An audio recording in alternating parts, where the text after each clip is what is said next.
नमस्ते। DC life education system में आपका फिर से स्वागत है। आज हम एसेट और लायबिलिटी के बारे में ज्ञान प्राप्त करेंगे कॉलम के माध्यम से। ये जो अभी बनाया गया है ये है गरीब और मध्यम वर्ग का फाइनेंशियल स्टेटमेंट और ये अमीर व्यक्ति का फाइनेंशियल स्टेटमेंट। वो सिंपल तरीके से ये बताया गया है। इसमें आय जितनी होती है उतना ही खर्च होता है। जितना आय ये गरीब आदमी कमाता है उतना ही खर्च करने की प्रवृत्ति रखता है, उतना वो खर्च करता है। वो अपना संपत्ति के कॉलम को बढ़ा नहीं पाता है, सिर्फ दायित्व को बढ़ाता है। दायित्व में आप जानते हैं सब चीज आता है, कार मोटर ये वो। जितना भी लग्जरी लाइफ हम लोग जीते हैं उसमें हम क्या कटौती कर सकते हैं, क्या उसमें कुछ सुधार कर सकते हैं ताकि हमारी संपत्ति का कॉलम बढ़ जाए और दायित्व का कॉलम कम हो जाए। व्यय कम करना है, आय की ओर बढ़ाना है। ये आय को बढ़ाने के बारे में सोचता है। ये क्या सोचता है? अमीर व्यक्ति आय को बढ़ाने के बारे में सोचता है और गरीब व्यक्ति क्या सोचता है? आय को घटाने के बारे में सोचता है। हमेशा यही प्रॉब्लम है। और ये व्यय जो करता है ये व्यय को बढ़ाता है। गरीब आदमी क्या करता है? व्यय को बढ़ाता है और अमीर व्यक्ति होता है व्यय को घटाता है। यही हमको समझना है। हमको अपनी आय को हमेशा बढ़ाते रहना है ताकि हम संपत्ति इकट्ठा कर सके और इस कॉलम को हमेशा की बढ़ाते रहे, ये बढ़ाते रहें। और आय जो है हमें अमीर व्यक्ति को कैसे आता है? डिविडेंड से आता है, स्टॉक से आता है, और यानी कि म्यूचुअल फंड से आता है, प्रॉपर्टी से आता है, बॉन्ड से आता है, बहुत तरीके से आता है। उसका डिविडेंड जो मिलता है उससे उसका संपत्ति में इजाफा होता है, उसका घर उसी से चल जाता है।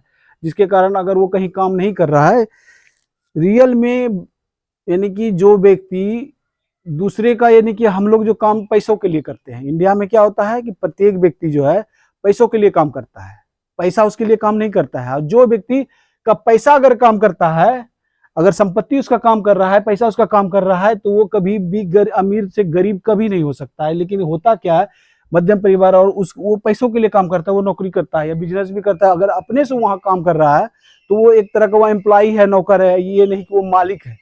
किसी भी दुकान में हम स्वयं मेहनत कर रहे हैं तो वो हम उसके मालिक नहीं, हम एक तरह का नौकर हैं। हमको वैसा काम करना है ताकि हमें वहां जाने की जरूरत नहीं पड़े और हमें उसका बेनिफिट हमेशा मिलते रहे। तब आप समझिए कि आप मालिक बने हैं किसी भी बिजनेस का, किसी भी यानी कि कंपनी का। आप तभी मालिक बन सकते हैं जब आप वहां नहीं जाते हैं और आपको धन उपलब्ध होते रहता है।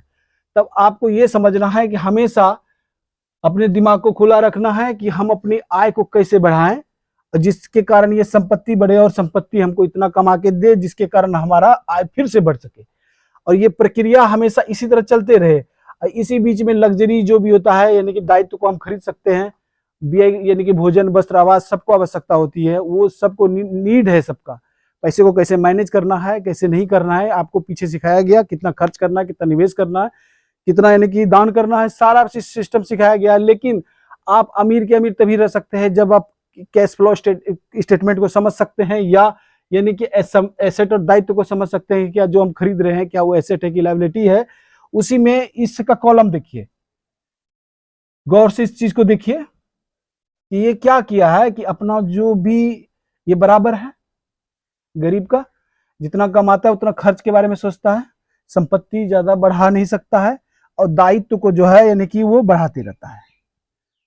मतलब बड़ा सा गाड़ी खरीद लिए, उसका यानी कि चार्ज ईएमआई बहुत ज्यादा हो सकता है। यानी कि अगर आपका 1 लाख रुपया अगर तनख्वाह हो जाता है तो आप सोचते हैं कि चलो भाई लग्जरी लाइफ और जीते हैं, तो आप कोशिश अपना एक्सपेंस को बढ़ा लेते हैं।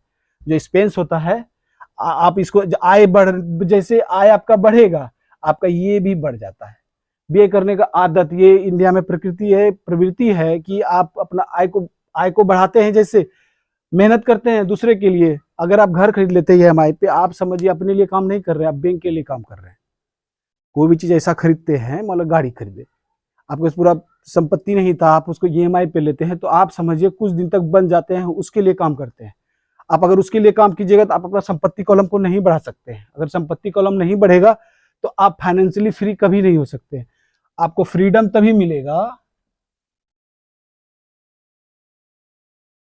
फ्रीडम तभी मिलेगा जब आप जो है संपत्ति के कॉलम में इजाफा करेंगे। आप जब भी जीवन में चाहे 1 रुपया ही सही कहीं पे डालते हैं तो उसको भूल जाइए कि वो मेरे पास है। वो समझिए कि आपका एक नौकर है जो काम पे लग गया है, आप उसको काम पे लगाइए, वो इतना एक दिन कमा के देगा कि आपको जो है ना ये परेशानी ही नहीं होगा कि भाई महीने का सैलरी हमको इतना मिल रहा है, उतना मिल रहा है। आप समाज सेवा के लिए सिर्फ काम करने के लिए जाइएगा और आपको टेंशन ही नहीं रहेगा कि भाई आज इतना कमाई हुआ कि उतना कमाई है। दुकान पे भी जाइएगा इस उद्देश्य से जाइएगा, चलो भाई समाज सेवा करेंगे, यानी कि दूसरे को भाई हम सामान देने के लिए हम हैं, या किसी को डॉक्टर हैं तो भाई हम उसका सेवा करने के लिए। इसीलिए हमेशा जब कुछ भी आप पैसा कमाते हैं तो आप कोशिश कीजिए कि संपत्ति खरीदते हैं, और ये संपत्ति से हमको आय होता है। आय इससे बहुत प्रकार से होते हैं। पहले आप लोगों ने पढ़ा होगा कि आय जो है डिविडेंड से आता है, प्रॉपर्टी से आता है, किराए से आता है, मकान के किराए से आता है, सब चीज से आता है। तो आपको ये कॉलम बढ़ाने की आवश्यकता है। और अमीर अमीर तभी रहेगा, फाइनेंशियल इंस्ट्रूमेंट उसका साधारण है कि बस यहाँ पे देखिए ये बराबर है, आय जितना करता है उतना व्यय भी करता है, और ये आय को बढ़ाता है और व्यय को कम करता है, तो भी ये जीता है। ये संपत्ति को ध्यान नहीं देता है, दायित्व को बढ़ाना स्टार्ट करता है। लायबिलिटी जो है, जो हमें प्रॉब्लम क्रिएट करेगा, उसी पे बढ़ाता है। मध्यम परिवार बचत करता है लेकिन एफडी में कर दिया, सपोज दैट एफडी में कर दिया कि एफडी उतना बढ़ता है, जितना महंगाई बढ़ता है उतना ही बढ़ता है, इसलिए वो संपत्ति के साथ अपना सही व्यवहार नहीं कर रहा है। समझ, धन का समझ बहुत इंपॉर्टेंट है। हम लोग जो ये चैप्टर पढ़ रहे हैं ये धन के बारे में ही है। ये अगर आप इस चीज को सही से नहीं समझते हैं तो आप कितना पैसा कमा लीजिए, आप अपना एक्सपेंस बढ़ा लीजिएगा। व्यय करने का आदत जो है इसको बढ़ाते चले जाइएगा। आय आपका नहीं लिमिटेड है, नहीं बढ़ सकता है। लेकिन अगर आय को बढ़ाने के बारे में सोचिएगा तो व्यय में जैसे कर रहे थे वैसा ही कीजिए। ऐसा नहीं कि ये बढ़ा तो ये भी बढ़ा लिए, तो हालत यही रहेगा। आपके पास दायित्व तो ज्यादा रहेगा। जब आपकी मृत्यु होगी तो आप सिर्फ बच्चों को बिल लेके जाइएगा कि इसका इतना कर्जा है, उसका उतना कर्जा है, उसका उतना कर्जा है। बहुत सा पैसा वाला लास्ट में गरीबी मरा। क्यों मरा? क्योंकि पैसे को मैनेज करने नहीं आता था। कोई व्यक्ति एक दिन में 1 करोड़ कमा रहा था, लेकिन जब मृत्यु हुई तो वो कर्ज देके गया अपने बच्चों को। ये हमें समझना होगा पैसे के साथ हम क्या कर रहे हैं। धन को जो है ना हम कैसे मैनेज करते हैं, ये बहुत बड़ा सब्जेक्ट है। इसको हल्के तौर पे सब कोई लेता है, लेकिन धन को समझना बहुत इंपॉर्टेंट है। इसीलिए जो है ना आप इस चीज को समझिए कि हमेशा जो है जब हम 10 साल के हो, 20 साल के हो, 30 साल के हो, किसी उम्र के हो, कोई व्यवसाय करते हो, कुछ भी करते हो, तो हमें यही करना है कि व्यय में कमी करना है, आय को बढ़ाने का प्रयास करना है। नए स्रोत से हम जॉब करते तो कुछ ऐसा इल्म सीखेंगे जिसके कारण आय को हम बढ़ा सके। उस आय को सही जगह निवेश करेंगे, संपत्ति अर्जित करेंगे, वो जो ऐसा निवेश जिससे हमारा धन बढ़े। और अपना दायित्व को छोटा रखेंगे, सीमित रखेंगे। ये जरूरी नहीं कि मेरे पास बहुत सारा पैसा आ गया तो बहुत बड़ा घर खरीद लिए और हमारा रहने के लिए, तो वो दायित्व तो आपका हो जाएगा। वो आपकी जेब से हमेशा पैसा निकालेगा, वो इन्हें बढ़ेगा नहीं। अगर आप प्रॉपर्टी खरीदते हैं, वो बढ़ता है महंगाई दर के हिसाब से, तब तो वो ठीक है। अगर आप घर खरीदते हैं अपने लिए तो ये सही नहीं है। कोई भी वस्तु सही नहीं है। आपको मध्यम परिवार का फाइनेंशियल स्टेटमेंट समझ में आ गया कि आय जो है जितना होता है उसका उतना ही वो खर्च करने के बारे में सोचता है। अगर उसको 1 लाख रुपया का महीना आता है ना, तो पहले ही वो प्लान बना लेता है कैसे कैसे खर्चा करेंगे। उसी प्रकार से वो बड़ा सा प्रॉपर्टी ले लेता है और लोन ले लेता है। घर लिया, अब उसको लोन लिया, लोन 30 साल का ले लिया, उसको चुकाने में है क्रेडिट कार्ड का बिल, इसका बिल, उसका बिल, सबका बिल चुकाने में रहा। और जब इसका ये कम हुआ कुछ, तो फिर जाके दूसरा घर ले लिया, फिर वो फंस गया। फिर वो 30 साल तक EMI भरेगा। वो कभी भी गरीब अमीर नहीं बन सकता है। कारण यही है कि वो जो है ना दायित्व और एसेट को नहीं समझता है।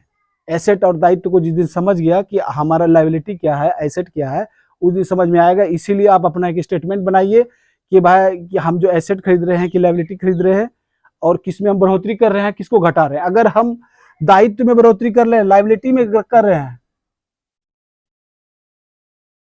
तो हमें गरीब के ही गरीब रहना है।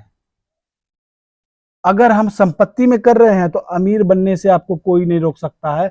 आप 10 to 30 नियम याद रखिएगा। 10 से 30 साल तक हमको जो है बचत करना है और तुरंत निवेश करना है। बचत करना है और निवेश करना है, और सही जगह निवेश करना है। ऐसा नहीं कि कहाँ ये ऐसा जगह कर लिए जहां पे हमारा संपत्ति बढ़ नहीं रहा है।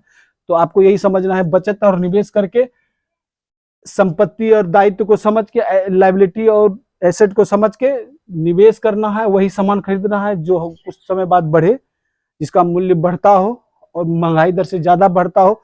तभी हम धनवान बन सकते हैं, तभी हम संपत्ति इकट्ठा कर सकते हैं, तो टेंशन फ्री लाइफ जी सकते हैं। टेंशन फ्री लाइफ जीना है तो आपको इसी माध्यम से सोचना होगा कि हमको अगर मेरी संपत्ति बढ़ रही है तो अपना लायबिलिटी को नहीं बढ़ाना है, यानी कि आय बढ़ रहा है तो हम बीआई करने का आदत को बढ़ा दे, तो उस चीज में सुधार करना है, तभी हम लोग आगे बढ़ सकते हैं।